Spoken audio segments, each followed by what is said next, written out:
جس آدمی کو سلایا گیا بستر پر، سوچئے اور غور کیجئے، اپنے آپ کو تصور کیجئے کہ پورے مکہ کے تمام قبیلے متفق ہیں اس شخص کو مارنے کے لیے، اس شخص کے گھر کا گھیراؤ کیے ہوئے ہیں، اس کی بستر پر سونے کے لیے کس کو مقرر کیا گیا؟ اللہ کے نبی صلی اللہ علیہ وسلم نے حکم دیا، اے علی تم میرے بستر پہ سو جاؤ۔ حضرت علی رضی اللہ تعالی عنہ کے پیر میں ذرہ برابر لغزش نہیں آئی۔ رسول اللہ صلی اللہ علیہ وسلم کا حکم ہے، گرچہ پوری دنیا میرے مخالف ہے، میں رسول صلی اللہ علیہ وسلم کے بستر پہ سوؤں گا۔ اس سے بڑی جرأت، اس سے بڑی شجاعت کی مثال آپ بتائیے۔ اگر آپ کے ساتھ ایسا واقعہ ہو جائے، کیا آپ اپنے بچے کو بھیجیں گے کہ اس کے بستر پہ سو جائے، جس کے خلاف پوری دنیا متحد ہو چکی ہے، اس کو قتل کرنے کے لیے پلاننگ بنا چکے ہیں کہ آج رات میں ان کو تہہ تیغ کر دیا جائے گا؟ حضرت علی رضی اللہ تعالیٰ عنہ نہایت ہی اطمینان کے ساتھ نبی کریم صلی اللہ علیہ وسلم کے بستر پر سو گئے۔ یہ بہادری اور شجاعت کی اعلیٰ مثال ہے، اسلام کے خاطر اعلیٰ قربانی کی مثال ہے کہ حضرت علی رضی اللہ تعالیٰ عنہ سو گئے۔ اور چنانچہ نبی کریم صلی اللہ علیہ وسلم نکل گئے، اللہ تعالیٰ ان کو محفوظ رکھا، اور حضرت علی رضی اللہ تعالیٰ عنہ جب اٹھے تو ان لوگوں نے کچھ نہیں کہا۔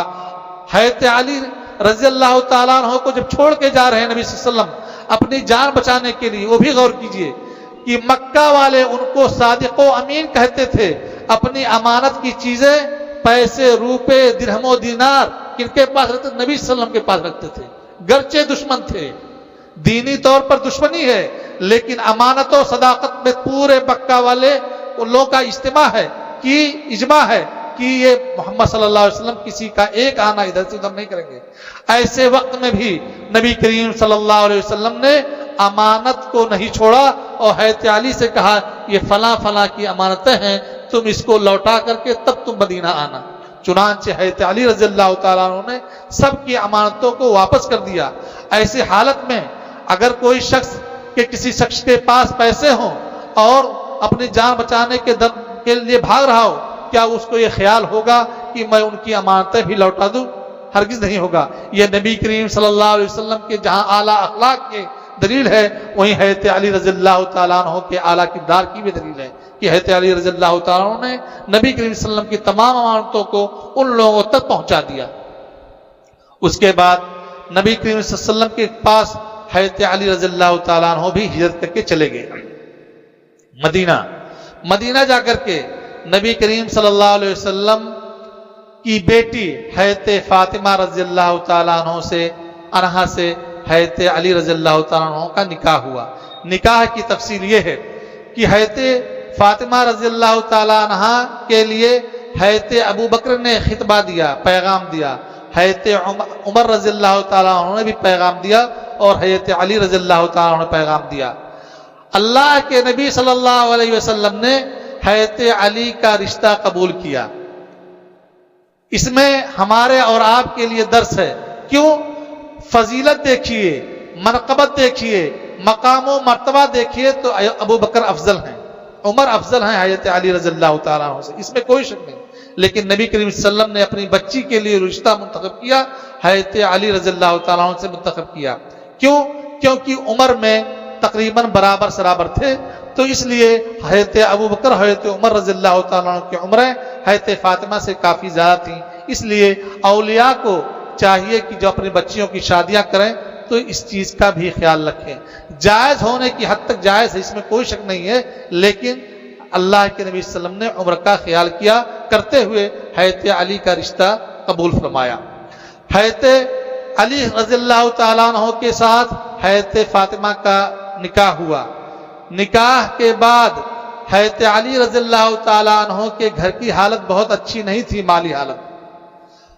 چنانچہ ایک غزوے میں کچھ قیدی آئے، حضرت فاطمہ رضی اللہ تعالیٰ عنہ چکی چلاتے چلاتے ان کے ہاتھوں میں نشان پڑ گیا تھا، اور حضرت علی رضی اللہ تعالیٰ عنہ پانی ڈھوتے ڈھوتے تھک چکے تھے، کیونکہ مدینہ میں میٹھا پانی دستیاب نہیں تھا۔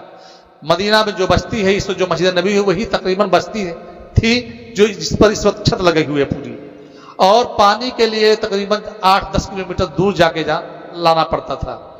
تو حضرت علی رضی اللہ تعالیٰ عنہ نے کہا کہ اے فاطمہ کچھ جنگ میں قیدی لوگ آئے ہیں، باندی آئی ہیں، غلام آئے ہیں، جا کر کے اپنے ابو سے یعنی رسول اللہ صلی اللہ علیہ وسلم سے ایک خادم مانگ لو یا خادمہ مانگ لو تاکہ تمہاری پریشانی اور ہماری پریشانی دور ہو جائے۔ چنانچہ حضرت فاطمہ رضی اللہ تعالی عنہ گئیں،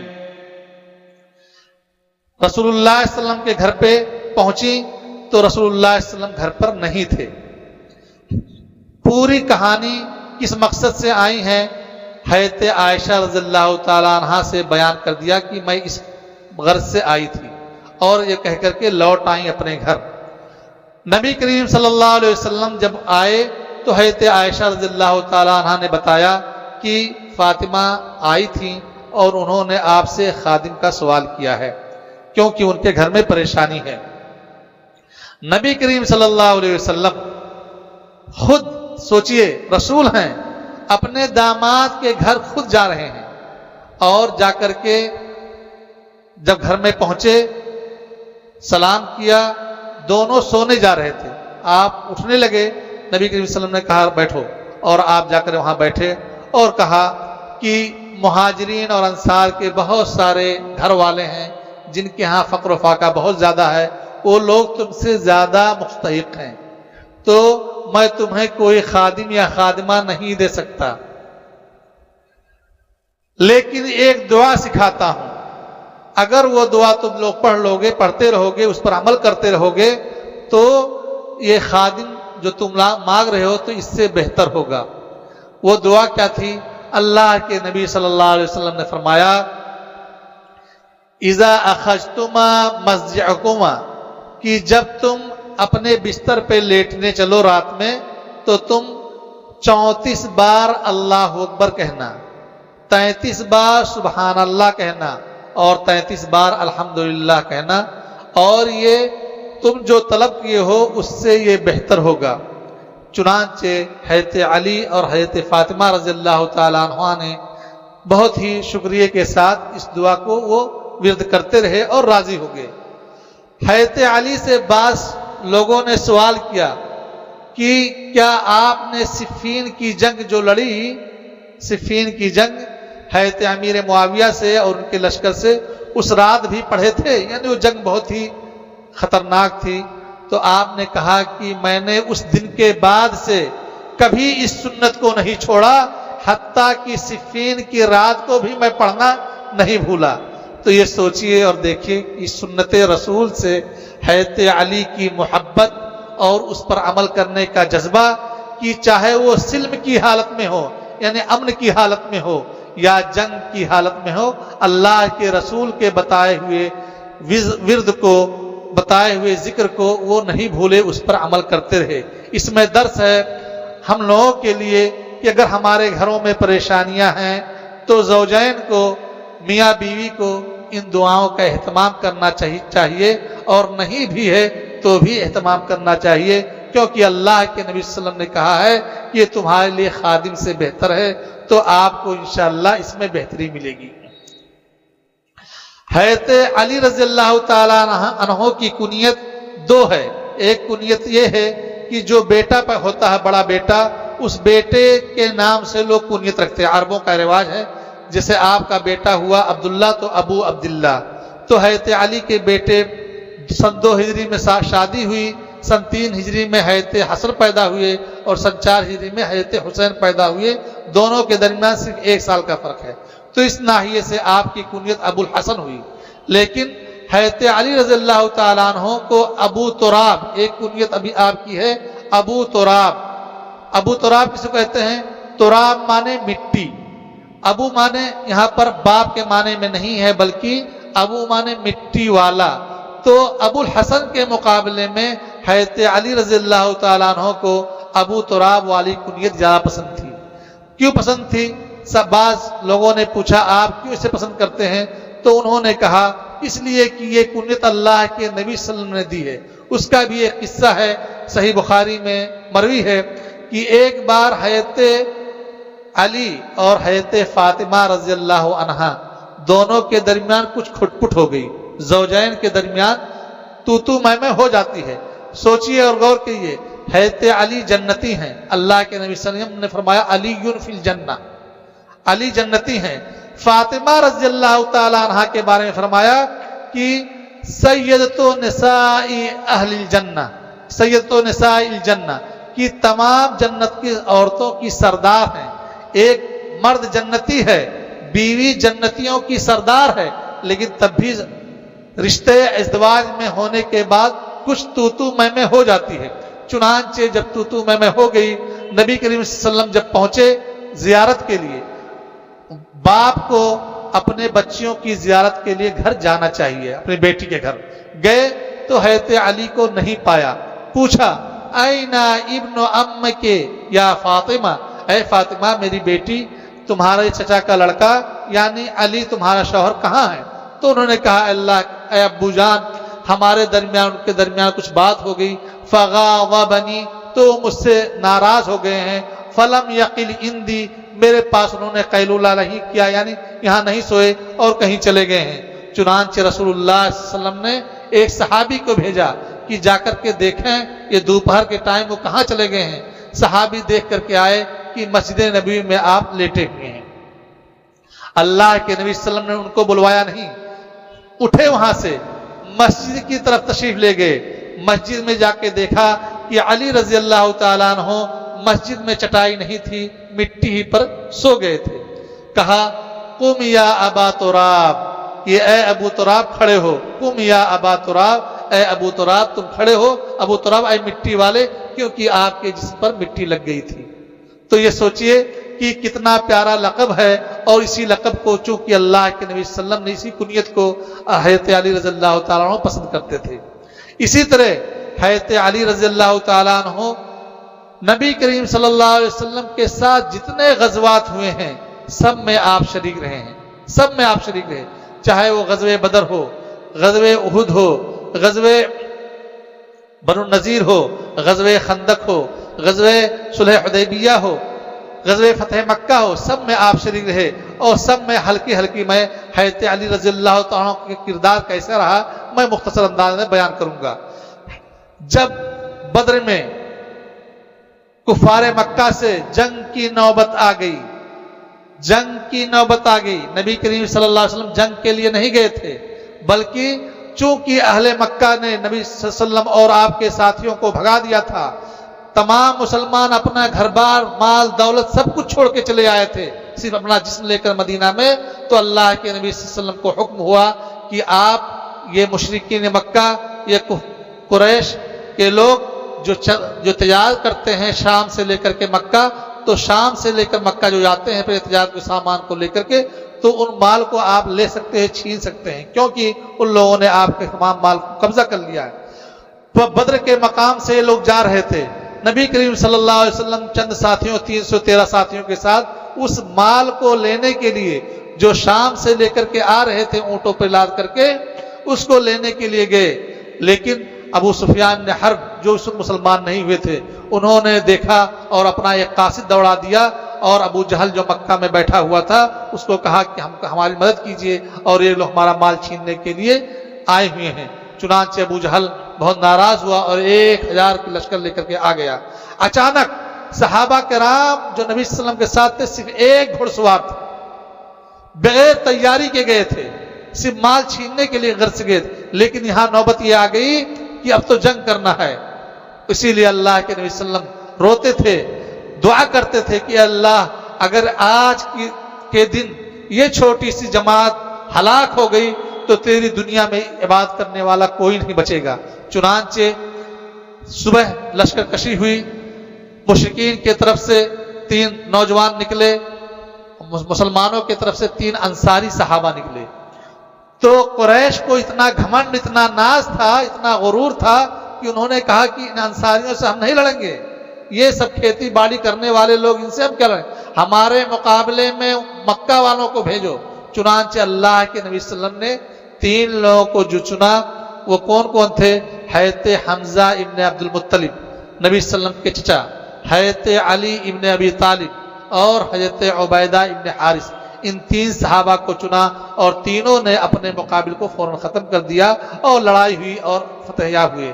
اسی کے بارے میں یہ آیت کریمہ نازل ہوئی، حاذان خصمان اختصموا فی ربہم، کہ یہ دو گروہ ہے، یہ دو لڑنے والے ہیں جو اپنے رب کے بارے میں لڑے، کیونکہ سب سے پہلا مارکا کفر اور شرک کا دو بدو سامنے جو ہوا وہ بدر کا مارکا تھا، اور اس میں سب سے پہلے تلوار چلانے والے حضرت حمزہ ابن عبد المطلب رضی اللہ تعالیٰ عنہ اور حضرت عبیدہ ابن حارث رضی اللہ تعالیٰ عنہ اور حضرت علی بن ابی طالب رضی اللہ تعالیٰ عنہ۔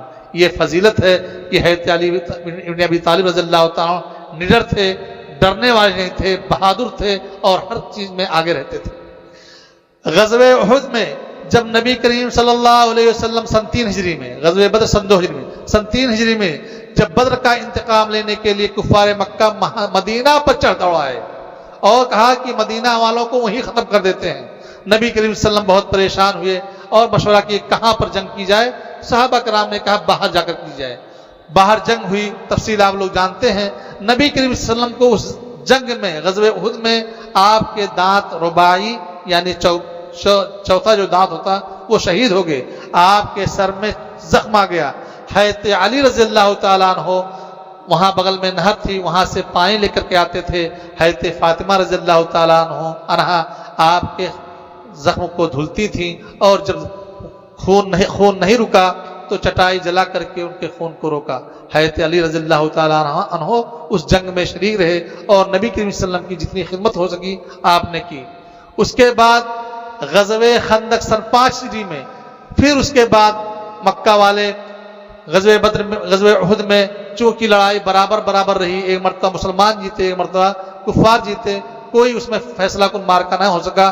سن 5 ہجری میں پھر ان لوگوں نے تمام قبیلوں کو بلا کر کے آئے اور 10,000 کی لشکر جرار لے کر کے کہ مدینہ والوں کو ختم کر دیتے ہیں، رسول اللہ صلی اللہ علیہ وسلم ان کے صحابہ کو، تاکہ اسلام مٹ جائے۔ آئے اس وقت اللہ کے نبی صلی اللہ علیہ وسلم نے مشورہ کیا کہ کیا جائے، تو حضرت سلمان فارسی نے کہا خندق کھود لیا جائے، کیونکہ جب فضل زیادہ ہو اور ہم کم ہو تو جنگ کرنا یہ حکمت عملی نہیں ہے۔ چنانچہ نبی صلی اللہ علیہ وسلم نے ان کی اس بات کو مانا اور خندق کھدوا دیا۔ لیکن اس میں ایک بہادر شخص تھا، اس کا نام تھا عمرو بن عبد عد، وہ بہت زیادہ بڑھ چڑھ کر کے آگے بڑھ کے مسلمانوں پر تیر اندازی کرتا تھا، مارتا تھا۔ حضرت علی رضی اللہ تعالیٰ عنہ نے اس کا کام تمام کیا۔ اس کے بعد صلح حدیبیہ سن 6 ہجری میں صلح حدیبیہ ہوا۔ نبی کریم صلی اللہ علیہ وسلم صحابہ کرام کو لے کر کے مکہ عمرہ کرنے کے لیے نکلے، لیکن مکہ جب عمرہ کرنے کے لیے نکلے تو حدیبیہ ایک جگہ ہے، وہاں آ کر کے کفار مکہ نے روک دیا کہ آپ آگے نہیں بڑھ سکتے ہیں، اب ہم لوگ آپ کو اجازت نہیں دیں گے، مکہ آ کر کے آپ طواف نہیں کریں۔ چنانچہ نبی کریم صلی اللہ علیہ وسلم نے کہا ٹھیک ہے، کوئی بات نہیں ہے، ہم معاہدہ کر لیتے ہیں کہ ہم لڑائی نہیں کریں گے، تاکہ نبی صلی اللہ علیہ وسلم یہ چاہ رہے تھے کہ ہم تیاری کر لیں مکمل طور سے کفار مکہ کی۔ آپ نے صلح کر لیا۔ صلح کرنے میں چونکہ حضرت علی رضی اللہ تعالیٰ کتابت جانتے تھے، لکھنا جانتے تھے، پڑھنا جانتے تھے، وہ معاہدہ جو لکھنا تھا اس کے لیے نبی کریم صلی اللہ علیہ وسلم نے حضرت علی کو بھیجا۔ حضرت علی نے لکھا کہ ھذا ما کاتبناہ من محمد رسول اللہ صلی اللہ علیہ وسلم، یہ معاہدہ ہم لکھ رہے ہیں محمد رسول اللہ صلی اللہ علیہ وسلم کی جانب سے۔ قریش والوں نے کہا کہ ہم رسول اللہ نہیں مانتے، اگر ہم رسول اللہ ان کو مان لیں گے تو لڑائی اور جھگڑا کہاں کا رہ گیا، اس لیے رسول اللہ مٹائیے اور رسول اللہ کی جگہ پر لکھیے محمد ابن عبداللہ، محمد ابن عبداللہ۔ حضرت علی رضی اللہ تعالیٰ عنہ کو یہ گوارا نہ ہوا کہ رسول اللہ صلی اللہ علیہ وسلم کے نام کو میں کاغذ سے مٹا دوں۔ اللہ کے نبی صلی اللہ علیہ وسلم نے کہا یا علی امحو، اے علی اس کو مٹا دو، اور جو مشرکین کہہ رہے ہیں اسی کو لکھ دو، محمد ابن عبداللہ۔ میں ان کے جھٹلانے سے رسول، میں جھوٹا نہیں ہوں گا، میں سچ ہی ہوں، میں رسول ہی ہوں۔ حضرت علی نے کہا کہ اللہ کے رسول میں نہیں کروں گا۔ چنانچہ نبی صلی اللہ علیہ وسلم نے کہا کہ بتاؤ کہاں لکھو ہو، آپ صلی اللہ علیہ وسلم نے اپنی انگلی سے مٹا دیا۔ حضرت علی رضی اللہ تعالیٰ عنہ کا یہ دور ہے، یہ آپ کے نے برداشت نہیں کہ رسول اللہ صلی اللہ علیہ وسلم کا نام مٹاؤں۔ صلح حدیبیہ کے بعد اگلے سال کیا ہوا؟ عمرۃ القضاء، یعنی یہ ہوا کہ اس سال آپ لوگ عمرہ نہیں کریں، اگلے سال کریں گے، اگلے سال کریں گے، آئندہ سال۔ عمرۃ القضاء میں آپ لوگ نبی صلی اللہ علیہ وسلم صحابہ کرام گئے عمرہ کرنے کے لیے سن 8 ہجری میں عمرہ کرنے کے لیے گئے. عمرہ کر کے جب لوٹنے لگے تو حضرت حمزہ رضی اللہ تعالیٰ عنہ کی بیٹی حضرت فاطمہ بنت حمزہ وہ آئیں اور ان حضرت علی کو پکڑ کے کہنے لگیں یا امی یا ام، اے چچا اے چچا. تو انہوں نے کہا کہ اے فاطمہ اپنی بیوی فاطمہ بنت محمد سے کہ ان کو لے لو اور ان کی کفالت کرو. تو اس پر حضرت جعفر بن ابی طالب رضی اللہ تعالیٰ عنہ جو حضرت علی کے سگے بھائی ہیں انہوں نے کہا کہ نہیں، ان کی کفالت میں کروں گا کیونکہ حمزہ اب رہ نہیں گئے ہیں، یہ یتیمہ ہے، میں کفالت کروں گا. تو کہا حضرت علی نے کہا کہ نہیں میں کروں گا کیونکہ ہذا ابن عمی ہذہ ابنۃ عمی کہ یہ میرے چچا کی بیٹی ہے اس لیے میں کروں گا. تو حضرت جعفر نے کہا ہذہ ابنۃ عمی، یہ بھی میرے چچا کی بیٹی ہے. اور دوسرا چیز کہا وخالتها تحتی، اس کی خالہ میری نکاح میں ہے، یعنی میرا ڈبل رشتہ ہے. حضرت زید بن حارثہ رضی اللہ تعالیٰ عنہ نے کہا کہ نہیں اس کی کفالت میں کروں گا. اور کہا ہذا ابن عمی ہذا ابن اخی، یہ میرے بھائی کی بیٹی، ابن تو اخی یہ میرے بھائی کی بیٹی ہے. تو نبی صلی اللہ علیہ وسلم کے پاس معاملہ گیا کہ ایک بیٹی ہے اور 3 لوگ کفیل تیار ہیں.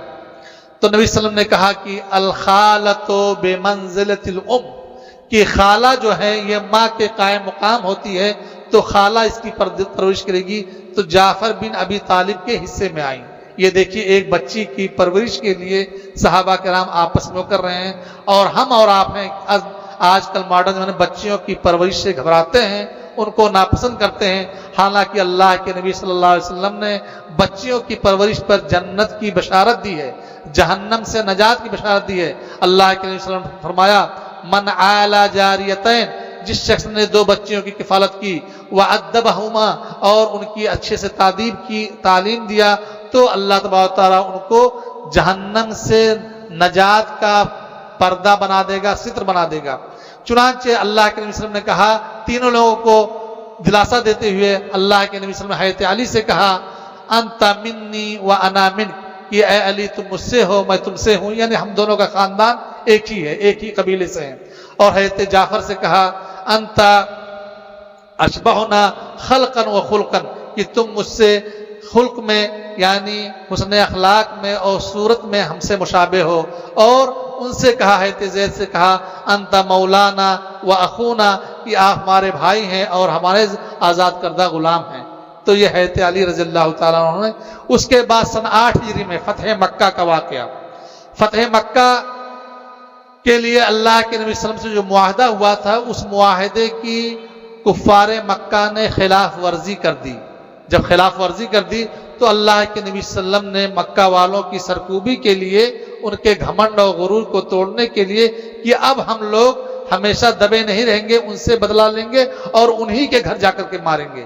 چنانچہ اللہ کے نبی صلی اللہ علیہ وسلم نے تیاری شروع کی تو حضرت حاتب بن ابی بلتعہ رضی اللہ تعالیٰ عنہ ایک صحابی ہیں، انہوں نے خط لکھ دیا، خط لکھ کر کے دے دیا اہل مکہ کو کہ رسول اللہ صلی اللہ علیہ وسلم آپ لوگوں پر چڑھائی کرنے والے ہیں. یہ خط ایک عورت کو دیا. اس عورت نے خط لے کر کے وہ عورت چلی گئی مکہ والوں کو خبردار کرنے کے لیے. جنگی ناحیے سے یہ بہت بڑا جرم ہے کہ آدمی جس پر وہ کرنے والا ہے، جنگ کرنے والا جس سے، اس کو اطلاع ہو جائے، کیونکہ دشمن کو اچانک حملہ کرنے سے آدمی وہ کامیاب ہوتا ہے، فتح یاب ہوتا ہے. حضرت نبی صلی اللہ علیہ وسلم کے پاس وحی آئی، جبریل آئے اور انہوں نے کہا کہ فلاں نے خط لکھا ہے اور فلاں عورت کو دیا ہے، یہ عورت لے کے جا رہی ہے خط، اور فلاں روضت خاک میں، خاک ایک خاک جگہ ہے مکہ اور مدینہ کے بیچ میں ایک جگہ ہے، ایک وادی ہے، وہاں پر یہ عورت پہنچ چکی ہے، آپ اس خط کو منگوا لیجئے ورنہ یہ آپ کی پلاننگ ناکام ہو سکتی ہے. اللہ کے نبی صلی اللہ علیہ وسلم نے کن کو اختیار کیا؟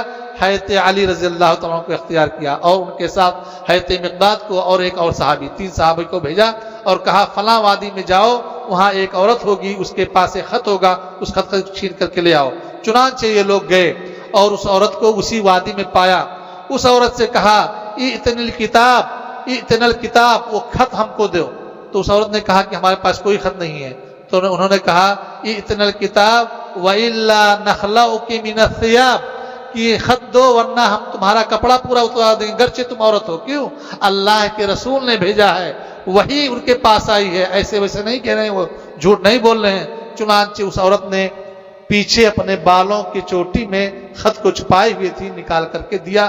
جب دیکھا کہ ہم اب مجبور ہو چکے ہیں، ہم کو دینا ہی پڑے گا، تو دیا. خط لے کر کے حضرت علی رضی اللہ تعالیٰ عنہ اور ان کے ساتھ جو دیگر دو صحابی تھے وہ لوگ آئے. نبی کریم صلی اللہ علیہ وسلم نے حضرت حاتب بن ابی بلتع رضی اللہ تعالیٰ عنہ کو بلوایا. تو حضرت حاتب بن ابی بلتع رضی اللہ تعالیٰ عنہ نے کہا کہ اے اللہ کے رسول، میں نے کفر کی وجہ سے یا نفاق کی وجہ سے ایسا نہیں کیا ہے، بلکہ میں نے دیکھا کہ جتنے مہاجرین ہیں سب کے کوئی نہ کوئی خاندان والے وہاں پر ہیں، ہمارے خاندان کا کوئی نہیں ہے. ان کے لیے میں نے خط لکھ دیا تھا کہ اس سے میرا احسان ہوگا اہل مکہ پر، اور اللہ تبارک و تعالیٰ آپ کو تو فتح دے گا ہی دے گا. حضرت عمر رضی اللہ تعالیٰ عنہ کھڑے ہوئے اور آپ نے کہا کہ اے اللہ کے رسول، حکم دیجئے کہ میں اس منافق کا سر قلم کر دوں. اللہ کے نبی صلی اللہ علیہ وسلم نے کہا کہ نہیں. کیوں؟ کہ اللہ کے نبی صلی اللہ علیہ وسلم نے وہ جملہ کہا کہ یہ اہل بدر میں سے ہیں، یہ اہل بدر، حاتب بن ابی بلتع اہل بدر میں سے ہیں، اور اللہ تبارک و تعالیٰ نے اہل بدر کے تمام گناہوں کو معاف کر دیا ہے اور ان کے لیے جنت ہے. اور کہا اعملوا ما شئتم فقد غفرت لکم، اے اہل بدر تم جو بھی چاہو کرو، ہم نے تم کو معاف کر دیا. کیوں؟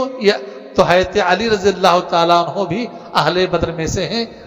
ان کی ہی یہ فضیلت ہے، صرف حاتب بن ابی بلتع نہیں بلکہ جتنے صحابہ کرام بدر میں داخل ہیں سب کی یہ فضیلت ہے. سن 10 ہجری میں، یہ سن 9 ہجری میں، سن 8 ہجری فتح مکہ کا واقعہ ہے کہ اللہ کے نبی صلی اللہ علیہ وسلم نے ہر غزوے میں حضرت علی رضی اللہ تعالیٰ عنہ کا ایک کردار رہا ہے. اس کے بعد سن 9 ہجری میں غزوہ حنین ہوا، اس میں بھی نبی کریم صلی اللہ علیہ وسلم کے ساتھ آپ بہت ہی جواں مردی کے ساتھ لڑے. جب فتح مکہ ہوا، فتح مکہ میں اللہ کے نبی صلی اللہ علیہ وسلم نے ان کو کمانڈر بنایا اور آپ نے فتح مکہ میں بڑا اہم رول ادا کیا. اسی طرح سے حج جب آپ نے کیا، سن 10 ہجری میں حج کیا، تو حج میں پہلے جو حج کیا تو حضرت ابو بکر رضی اللہ تعالیٰ عنہ کو بھیجا اور آپ نے حج نہیں کیا. کیوں؟ اس زمانے میں لوگ ننگے ہو کر کے طواف کرتے تھے، مرد ہو یا عورت. تو اللہ کے نبی صلی اللہ علیہ وسلم کو یہ چیز پسند نہ تھی، حضرت ابو بکر کو بھیجا امیر حج بنا کر کے. اس کے بعد حضرت علی رضی اللہ عنہ کو بھیجا کہ جا کر کے اعلان کر دو کہ اگلے سال، آئندہ سال کوئی بھی مشرک یہاں پر حج کرنے نہیں آئے گا اور نہ کوئی شخص طواف بیت اللہ ننگا ہو کر کے کرے گا. پھر آپ صلی اللہ علیہ وسلم اگلے سال آپ نے حج کیا. تو اس طرح سے ہم دیکھتے ہیں کہ نبی کریم صلی اللہ علیہ وسلم کے ہر کام میں، ہر غزوہ میں، ہر اہم موڑ پر حضرت علی رضی اللہ تعالیٰ عنہ کا ایک روشن کردار ہے. ایک ان کا اپنی ان کا دور ہے اسلام کی نشر و اشاعت میں، رسول اللہ صلی اللہ علیہ وسلم کی نصرت و تائید میں. جب رسول اللہ صلی اللہ علیہ وسلم کی وفات ہو گئی سن 11 ہجری میں، اس کے بعد تھوڑا سا معاملہ میں کچھ پیچیدگی آ گئی. پیچیدگی یہ آئی کہ نبی کریم صلی اللہ علیہ وسلم کی وفات کے بعد جو رسول اللہ صلی اللہ علیہ وسلم کے اموال تھے، اموال غیر منقولہ، فدق کی زمین تھی، خیبر کی زمین تھی اور بہت سی زمینیں تھیں. تو نبی کریم صلی اللہ علیہ وسلم کے وفات کے بعد حضرت فاطمہ رضی اللہ تعالیٰ عنہا یہ چاہتی تھی کہ نبی صلی اللہ علیہ وسلم کی میراث میں ہم کو حق ملے، میں بیٹی ہوں. اور حضرت علی رضی اللہ تعالیٰ عنہ بھی چاہتے تھے اور حضرت ابن عباس رضی اللہ تعالیٰ عنہ بھی چاہتے تھے. اللہ کے رسول کے یار غار حضرت ابوبکر صدیق رضی اللہ تعالیٰ عنہ نے کہا کہ میں نے رسول اللہ صلی اللہ علیہ وسلم سے یہ حدیث سنی ہے کہ نحن معاشر الانبیاء، کہ ہم انبیاء کی جماعت لا نورث، کہ ہم وارث جو مال چھوڑتے ہیں وہ وراثت میں نہیں تقسیم کی جاتی ہے. ما ترکنا صدقہ، جو کچھ ہم چھوڑتے ہیں وہ اللہ کے راستے میں صدقہ ہوتی ہے. حضرت علی، حضرت فاطمہ اور دیگر صحابہ کرام جو رشتہ دار تھے وہ چاہتے تھے کہ نبی کریم صلی اللہ علیہ وسلم کے چھوڑے ہوئے جائیداد جو زمین ہے اس میں سے مل جائے. حضرت ابوبکر رضی اللہ تعالیٰ عنہ نے کہا کہ نہیں، ہم اللہ کے رسول کی سنت پر عمل کرتے ہوئے آپ لوگوں کو نہیں دے سکتے ہیں. 6 مہینے کے بعد حضرت فاطمہ رضی اللہ تعالیٰ عنہ کا انتقال ہوا. حضرت ابو بکر رضی اللہ تعالیٰ عنہ خلیفہ بنے، آپ نے حضرت ابو بکر سے بیعت کی، اس کے بعد آپ کے وزیر کی طرح سے آپ نے کام کیا، آپ کے دل میں بالکل نفرت نہیں تھی۔ جب حدیث معلوم ہو گئی آپ لوگ مطمئن ہو گئے کہ ہاں ہمیں اب مال نہیں ملنے والا ہے۔ حضرت عمر رضی اللہ تعالیٰ عنہ خلیفہ بنے، حضرت عمر کے ساتھ بھی وزیر کی طرح سے حضرت علی رضی اللہ تعالیٰ عنہ نے کام کیا۔ اسی طرح سے حضرت عثمان غنی رضی اللہ تعالیٰ عنہ جب خلیفہ بنے تو ان کے ساتھ بھی آپ نے وزیر کی طرح سے کام کیا، اور بہت ہی محنت کے ساتھ اسلامی خلافت کو وسیع وسعت دینے میں آپ نے ان کا تعاون کیا، کوئی اختلاف نہیں رہا۔ اس کے بعد حضرت عثمان غنی رضی اللہ تعالیٰ عنہ کی شہادت کے بعد آپ کو خلیفہ بنایا گیا۔ سن 35 ہجری کے آخر میں، سن 35 ہجری میں حضرت عثمان غنی کو رضی اللہ تعالیٰ عنہ کو خوارج نے قتل کر دیا، ظلماً مظلوم سوم کی ہاتھ میں ان کے گھر میں۔ اس کے بعد انہی خوارج میں سے کچھ لوگ اور دیگر صحابہ کرام نے حضرت علی رضی اللہ تعالیٰ عنہ کے ہاتھ پر بیعت کر لیا۔ اب معاملہ وہیں پر جن لوگوں نے حضرت عثمان غنی رضی اللہ تعالیٰ عنہ کے خلاف واویلا کیا تھا، اس میں سے بہت سارے لوگ حضرت علی کے ساتھ ہو گئے تھے۔ حضرت عثمان غنی رضی اللہ تعالیٰ عنہ کے خاندان والے اور دیگر صحابہ کرام یہ دیکھ کر نالا تھے کہ حضرت علی ان سے کیوں انتقام نہیں لیتے ہیں، قصاص کیوں نہیں لیتے ہیں۔ حضرت علی کا رضی اللہ تعالیٰ عنہ کہنا یہ تھا کہ حالات ٹھنڈے ہو جائیں پھر میں ان کا قصاص لیتا ہوں، ان کے اوپر عدالت میں مقدمہ چلاتا ہوں اور آپ لوگ مطمئن ہو جائیں، میں ان کو چھوڑوں گا نہیں۔ لیکن وہ لوگ یہ چاہتے تھے کہ پہلے قصاص لے لیا جائے پھر باقی کام کیا جائے۔ اسی بیچ میں اختلاف ہوا اور دو جنگیں، عظیم جنگیں ہوئی مسلمانوں کی۔ ایک جنگ صفین جو حضرت علی رضی اللہ تعالیٰ عنہ اور حضرت امیر معاویہ کے درمیان ہوا، اور دوسرے جنگ حضرت زبیر ابن عوام، حضرت طلحہ ابن عبید اللہ، حضرت عائشہ ایک طرف اور حضرت علی ایک طرف، جنگ جمل کے نام سے مشہور ہے۔ کیونکہ حضرت عائشہ رضی اللہ تعالیٰ عنہ اس جنگ کی قیادت کر رہی تھی اور اونٹ پر سوار تھی۔ بہرحال ان دونوں جنگوں میں حضرت علی رضی اللہ، جمہور ائمہ، جمہور محدثین، جمہور مفسرین سب یہ کہتے ہیں کہ حضرت علی حق پر تھے اور باقی صحابہ کرام سے اجتہادی غلطی ہوئی، اللہ تبارک و تعالیٰ ان کی غلطیوں کو معاف فرمائے۔ اس میں ہمیں اور آپ کو نہیں پڑھنا ہے۔ اللہ تبارک و تعالیٰ نے سورہ بقرہ میں فرمایا تلک امۃ قد خلت لہا ما کسبت ولکم ما کسبتم ولا تسألون عما كانوا يعملون، کہ یہ امت تھی، یہ گزر گئی اور تم ہو، تم سے تمہارے بارے میں سوال ہوگا، ان کے بارے میں سوال نہیں ہوگا۔ اس لیے امام ذہبی رحمہ اللہ نے ایک جملہ کہا ہے کہ اللہ تبارک تعالیٰ کا ہمیں اور آپ کو شکر ادا کرنا چاہیے کہ اللہ تبارک تعالیٰ نے اس فتنے کے دور سے ہمیں بچا لیا، تو ہم اپنی زبانوں کو اس فتنے کے دور کے بارے میں کلام نہ کریں۔ حضرت علی حق پر تھے، حضرت عائشہ حق پر تھیں، حضرت امیر معاویہ نہ حق پر تھے، حضرت عبداللہ زبیر بن عوام نہ حق پر تھے، یہ سب کہنے کا ہمیں حق نہیں ہے۔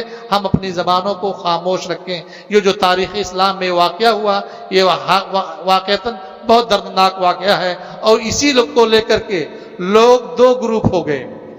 بعض لوگ وہ ہو گئے جن کو شیعہ کہتے ہیں، شیعہ لوگوں نے حضرت علی کو اتنا بڑھایا کہ ان کو معبود بنا لیا، ان کو حتیٰ کہ رسول اللہ صلی اللہ علیہ وسلم سے بھی اوپر کا درجہ دینے لگے۔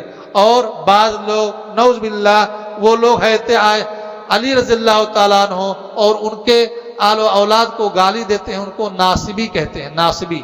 دونوں غلط راستے پر۔ وسط یہ ہے کہ حضرت علی رضی اللہ تعالیٰ عنہ اور آل بیت سے ہم محبت کریں، یہ ہمارے ایمان کا جز ہے، ہمارے ایمان کی علامت ہے۔ حضرت علی رضی اللہ تعالیٰ عنہ کے لیے دعا کریں، آل بیت کے لیے دعا کریں۔ اگر کسی کے دل میں نفرت ہے، کدورت ہے، تو اپنے ایمان کا محاسبہ کرے۔ محبت کرنا یہ ہمارے اوپر واجب ہے، حضرت علی سے، ان کے آل و اولاد سے، آل بیت سے۔ جو لوگ نفرت کرتے ہیں وہ اگر ان کے پاس کوئی اشکال ہے، ہمیں اور آپ کو چاہیے کہ ان اشکالات کو دور کریں۔ بہت سے اردو کی کتابوں میں شیعی روایتیں بہت زیادہ آ گئی ہیں، اس کو پڑھ کر کے ہر آدمی سوچتا ہے کہ ہاں یہ سب کے سب لوگ کافر ہو چکے تھے، حضرت علی رضی اللہ تعالیٰ عنہ کو مظلوم ثابت کرتے ہیں۔ یہ سب شیعی روایتیں ہیں جنہوں نے کہ نہ کتاب و سنت سے ان کا کوئی دلیل ہے، نہ کوئی ثابت ہے، من گڑھت قصے گڑھے جاتے ہیں۔ حضرت علی رضی اللہ تعالیٰ عنہ کے فضائل و مناقب میں کوئی بھی حدیث کی کتاب اٹھا لیجئے بھری پڑی ہیں، صحیح روایتیں موجود ہیں۔ امام نسائی رحمہ اللہ نے ان کی فضیلت میں ایک کتاب لکھی، خصائص علی ابن ابی طالب، ایک کتاب لکھ ڈالی۔ تو خصوصیات کے لیے، ان کے فضائل کے لیے من گھڑت روایتوں کو سہارا نہیں لینا۔ شیعوں نے بہت ساری من گھڑت روایتیں، صحابہ کرام میں سب سے زیادہ جس صحابی کے خلاف یا جس صحابی کے حق میں سب سے زیادہ روایتیں موضوع گڑھی گئی ہیں وہ حضرت علی رضی اللہ تعالیٰ عنہ۔ ہمیں موضوع اور من گھڑت روایتوں سے سروکار نہیں ہے، صحیح روایتیں ہی کافی ہمارے لیے۔ اور آخر میں دعا ہے کہ اللہ تبارک و تعالی ہمیں صحابہ کرام کے سنت پر، ان کے طریقے پر چلنے والا بنائے، دین اسلام کی خدمت کرنے والا بنائے، حضرت علی اور آل بیت اور دیگر صحابہ کرام سے محبت کرنے والا بنائے۔ اللہ تبارک و تعالی ہم اور آپ جو یہ جمع ہے ہمیں قبول فرمائے اور جنت الفردوس میں بھی اسی طرح ہمیں ایک ساتھ جمع فرمائے۔ وصلی اللہ علی نبینا محمد وعلی آلہ وصحبہ اجمعین۔